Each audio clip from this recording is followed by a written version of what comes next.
Your commentator is Joe O'Brien.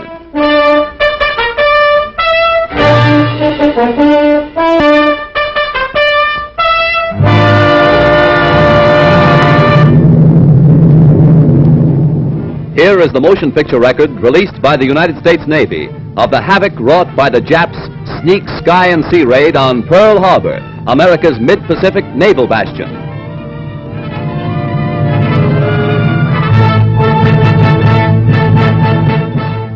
On December 7th, 1941, Japan, like its infamous Axis partners, struck first and declared war afterwards. Costly to our Navy was the loss of war vessels, airplanes, and equipment, but more costly to Japan was the effectiveness of its foul attack in immediately unifying America in its determination to fight and win the war thrust upon it, and to win the peace that will follow. The Japs copied their German masters in striking hard at airfields. Hickam Field, northwest of Honolulu, and the Ford Island Naval Plane Base were the first objectives of Japan's treachery. Scores of planes were bruised and battered by the Japs' aerial bombs. Many of these were demolished beyond repair. Direct hits were scored on hangars, and these were badly shattered. Equipment and airplane supplies were reduced to smoldering ruins. Here at the Naval Air Station is grim and positive evidence of Jap treachery. Here foul blows were struck, while Jap diplomats were talking peace in Washington. America lost 3 destroyers. Here are seen the United States destroyers Downs and Shore as they rest on the bottom of Pearl Harbor with decks awash after Jap bombers make direct hits on their decks. First to feel the sting of Japanese steel are the USS Oklahoma and Utah, the latter a 33-year-old target ship.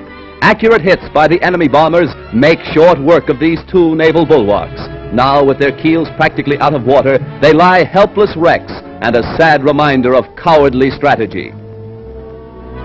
To make possible a surprise attack within Pearl Harbor, the Japs built 2-man submarines to enable them to fire sneak blows within waters that are narrow and tortuous.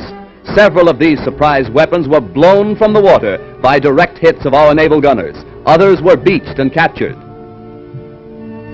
While sky and sea fire was still raging, salvage crews inspected our naval craft to estimate what may be saved. Before the din of bursting bombs had been silenced, preparations were underway to salvage these 2 warships. At low tide, the huge propeller of the Oklahoma, stilled by the enemy, was high above water. It is believed that the small 2-man Jap submarines carrying dual torpedo tubes were responsible for these 2 losses to our Pacific fleet.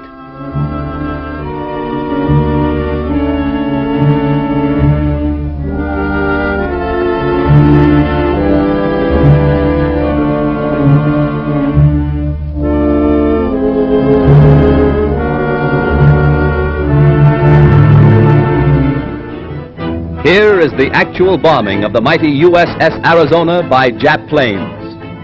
These pictures were made by a fearless cameraman who thought nothing of his personal safety to make possible this record for all posterity. A single lucky hit was responsible for the disaster that befell the Arizona when a Jap bomb falling directly through one of the battleship's funnels exploded in the engine room and set ablaze tons of fuel oil. Dense black smoke billowed to the sky as the massive control tower began to keel over. The Arizona's courageous crew stuck to its guns until the very end.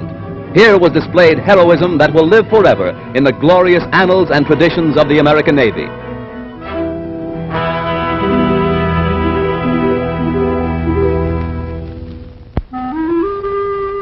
The once mighty Arizona now rests on Pearl Harbor's muddy bottom, a pitiful relic of its former self, a grim monument to the treachery of Japan. The once mighty dreadnought's armor plate is twisted and torn, but the great battleship's control tower still stands, a defiant beacon that in days to come will cast its shadow upon Nippon's very shores.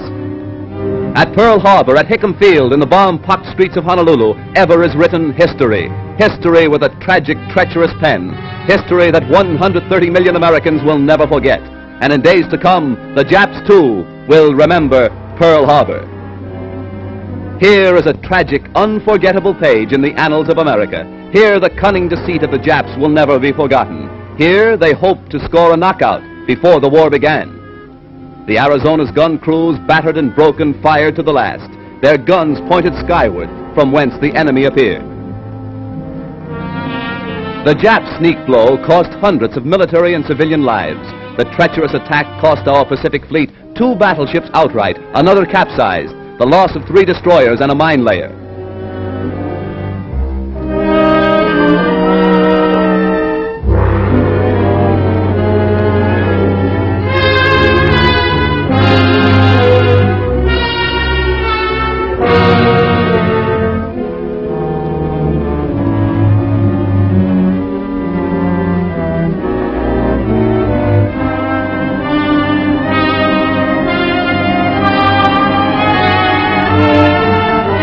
While bombs were still bursting and flames still pouring from our shattered naval craft, a light United States cruiser valiantly moves out to join the fleet and avenge Pearl Harbor.